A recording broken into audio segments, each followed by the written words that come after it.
there, ladies and gentlemen, Aaron Challoner here from Thrower Football, DRFC, your Doncaster Rovers fan channel. It is daily reports time today.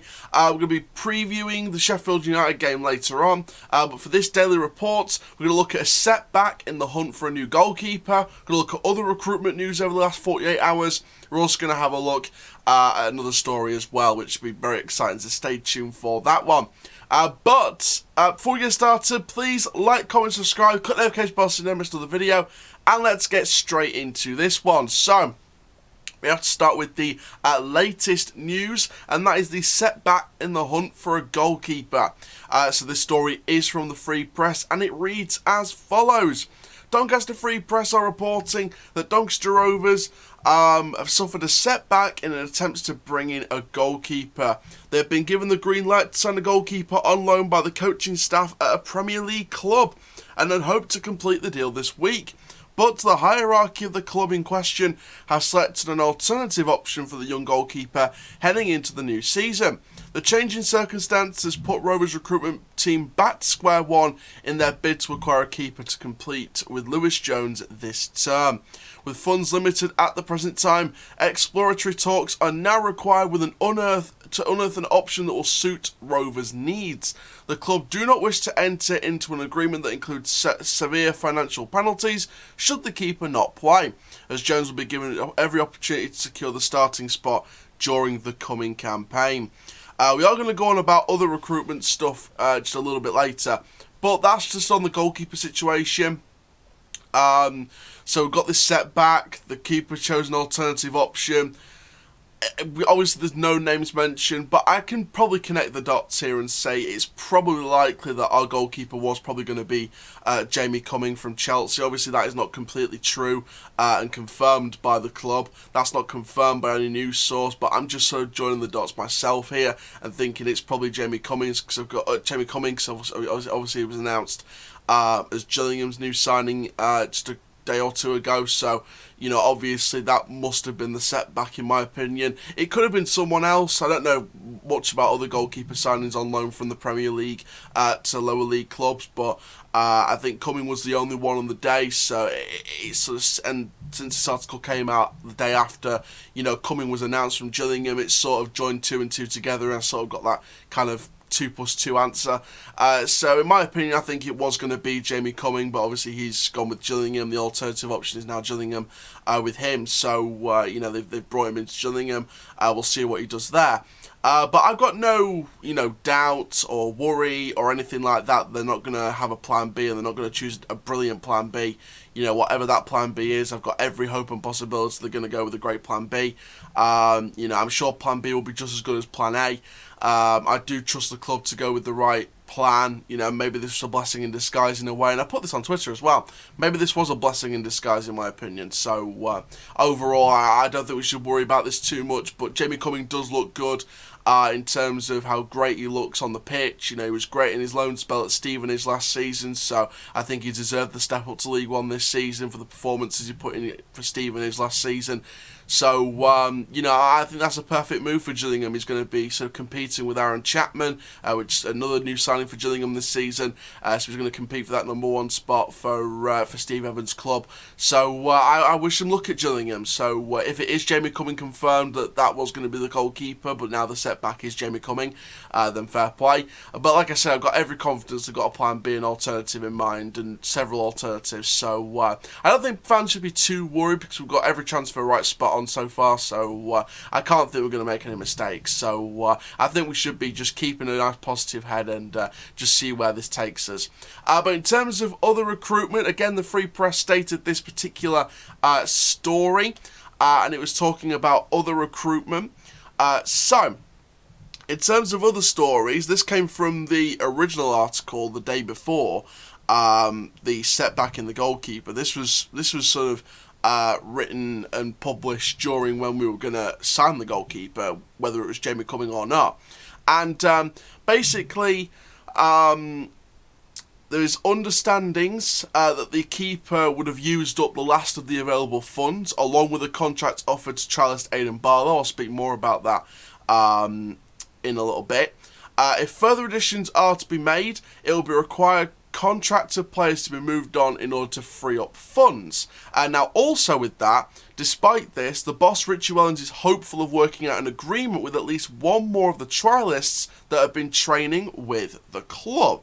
So obviously that is another story with that one. Now, obviously, it's going to be interesting to see who the other trialist is. My personal prayer is Lewis Reed. I would like to see us get Shane Harrison as well if it's, available. I think I said it in a previous reports. I've got quiet confidence we'll get all three: Lewis Reed, Shane Harrison, and Aidan Barlow. But, we'll see what happens with that. Things can change, situations can change. I'm hoping Lewis Reed's the one we're going to get, in terms of we're hopefully likely to get at least one more in. So I hope Lewis Reed's the one more at least we'll hopefully get in.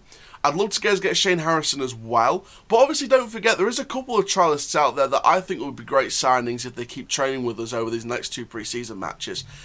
Charlie Colkett and Dan Crowley. Now, Dan Crowley's a more recent one, so we'll see what happens with him. But I think Charlie Colkett's proved himself quite worthy at times. So I'd like to see us maybe have a chance at going for him as well, if the funds are available. But this leads us on to what senior players will be moved out. Because I think, look at the depth of the squad. I think it's very, very clear that there's not going to be a lot of youngsters getting an opportunity this season. So the likes of Ben Blythe will be loaned out. I'll probably expect Liam Ravenhill to be loaned out unless there's intent to use him. AJ Greaves, again, I think he'll be used, so I think there's a risk with him. Hassani, I'd like to see him break into the first team this season, but again, that midfield is so strong, you don't know where there's gaps in there. So again, could Hassani get a loan out for maybe the first half of the season, and maybe the second half of the season we have him just in case? We don't know. I'd say out of all the youngsters, I'd say Bottomley and Greaves are probably the two that I would keep most. I think with Hassani, with Ravenhill, with Blythe, I'd like to see him get loans out. In terms of people moving on, there's only really one I could realistically see, and that's obviously, Ed Williams, because obviously he's been told he's free to find another club, and that's nothing against the player. I think he deserves more first-team football elsewhere, and I think, again, it's part of the... It's not Ed Williams' fault, by the way. It's just part of the old regime we need to move out, Even players like Reece James got moved out, and, I think, yes, he would have stayed if there wasn't enough from the Championship, but I think it was right in the end that Reece James move on to another club. So, the likes of James moving on, Halliday moving on, the loans moving back, all these players moving back to their clubs. Magic Gomez is currently on trial at Charlton right now. So I do think, in my personal opinion, that it was needed that we need to move all these players on from the old regime, because we need to look past the old regime and move on to the new era. And that's nothing against Ed Williams, because I think he's a wonderful player. I think he just deserved the chance with a different club. I don't think he really broke through the team in the first year. If Wellens wants to use Williams, if we can't move him on, fair play. And I'd like to see Ed Williams break into this first team. I really, really do, because I think he's got a real shot. And I think last season, Kidderminster Harriers fans were telling me left, right and centre, put him with a better quality of players and he'll break through. You'll see the best of him. You'll see him work with a better group of players really well. So I'd like to see Ed Williams given the chance, but since he's been told he's free to look for another club, there's no reason why we can't let him look for another club. But if he doesn't find one, I hope he breaks into the team and proves us wrong. So I think Ed Williams is probably the most likely exit permanently in terms of senior contracts on a permanent deal. The other ones will be loanees for the loans out for the youngsters, like obviously 2 or 3 youngsters will probably get loaned out. Blythe, Ravenhill will be on that list. Like I said, Hassani could be on that list. We don't know. So I'd like to see what happens with that. But I think there's a few we could move out on loan, and there's the one permanent potentially in Ed Williams. So we'll see what happens with that. But we'll keep our eyes peeled. But like I said, if Ed Williams doesn't get the move out somewhere else this summer, I'd like to see him break into the first team, because I think he's a wonderful guy. He's a wonderful player. Shout out to Ed Williams. He's a wonderful player, but it should be interesting to see exactly what happens. But we'll keep our eyes on it, on potential transfer rumours. Now we're going to look a little bit more detail into the contract offered to Aidan Barlow, the Man United youngster. So this has come from Manchester Evening News, reported by Ben Bossack. I think that's how it's pronounced. Sorry, Ben, if you're watching. But according to Manchester Evening News, Barlow looks set to sign for Doncaster Rovers in League One, a year on from being released by Manchester United. The United Academy graduate has been without a club since he left, but the free agent finally caught a break after going on trial with Doncaster Rovers. He caught the eye of Rovers head coach Richie Wellens, who has confirmed the club have offered the former United attacker a contract. He joined Man United at the age of 6, progressing through the ranks at under-18s and under-23 level, and even got an opportunity at England under-17 and under-18 level, playing alongside the new United signing Jadon Sancho. He enjoyed a successful loan spell with Tromsø Il in Norway back in 2019, and the versatile attacker scored 19 goals in 34 appearances at under-18 level for United, but struggled at under-23 level in Premier League 2, netting just twice in 18 appearances. Prior to his trial at Doncaster, Barlow had unsuccessful trials with Stoke and Ipswich. So obviously this guy is, talented. He netted 5 times in 3 matches in his current trial spell, missing Doncaster's Newcastle game due to illness. The highly rated 21-year-old will be looking to get his career back on track after the year-long hiatus, and Donny could be the perfect environment for Barlow to regain his confidence. So Barlow obviously will be a great signing. Hopefully we can get that sorted. There was a report from the Free Press that we were going to get that sorted midweek. That was going to be announced midweek. So hopefully in the next couple of days we'll get that announced. But I can't wait for Barlow to hopefully impress. I really want him to sign this contract that he's been offered by the club.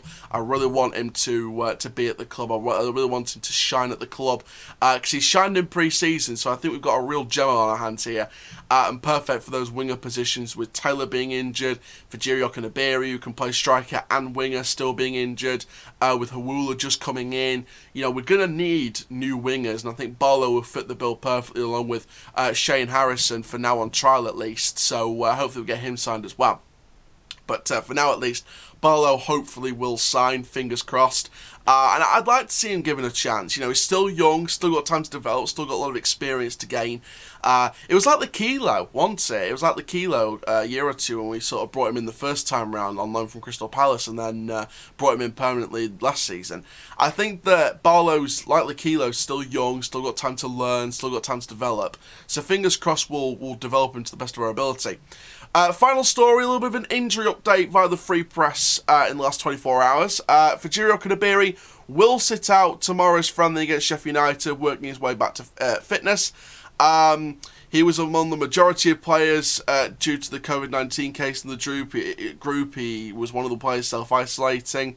It wasn't the player that got COVID, but he was one of the major senior players self-isolating, coming into close contact with the COVID-19 positive test. So Okunabiri is yet to feature during pre-season, but he is sitting out this Wednesday game as well. He trained on Friday, and he trained very well, says Richie Wellens. He won't be risked until Sunday's final friendly against Harrogate. That's potentially where we'll see Fajiri first. But like Richie said, he trained on Friday, trained well. He said it would have been ridiculous to put him into the game. He needs probably a week's training in Harrogate. So Harrogate will be the first game that he plays. That's his first day of pre-season. Bostock is expected to return to train midway through this week after being unavailable for the Friday friendly with Newcastle. Long-term absentee Taylor will be given his first minutes in the Carabao Cup tie with Walsall. Obviously, Harrison's had no days training. Hawula's signed, trained 2 days, then self-isolated. For a patched-up team, both fitness-wise and mix of contracted players and trialists, obviously Newcastle was a tremendous performance. So, in terms of injury updates there, just to wrap it up, Okunabiri will probably feature against Harrogate. John Bostock will hopefully be back in training now, and John Taylor, of course, is out until the Carabao Cup tie with Walsall. But there we go, guys. A little bit of an injury update to end the video there, but that is going to be it for this video. Make sure you like, comment, subscribe, and for now, I'm Aidan Barlow from Pro Football DRFC. Keep living the Rovers life. We're on the road to 800 subs now. Let's get there before the start of the season. I'll see you guys next video very, very soon. Take care, guys. Have a Rovers-tastic day. See you later. Rovers till I die!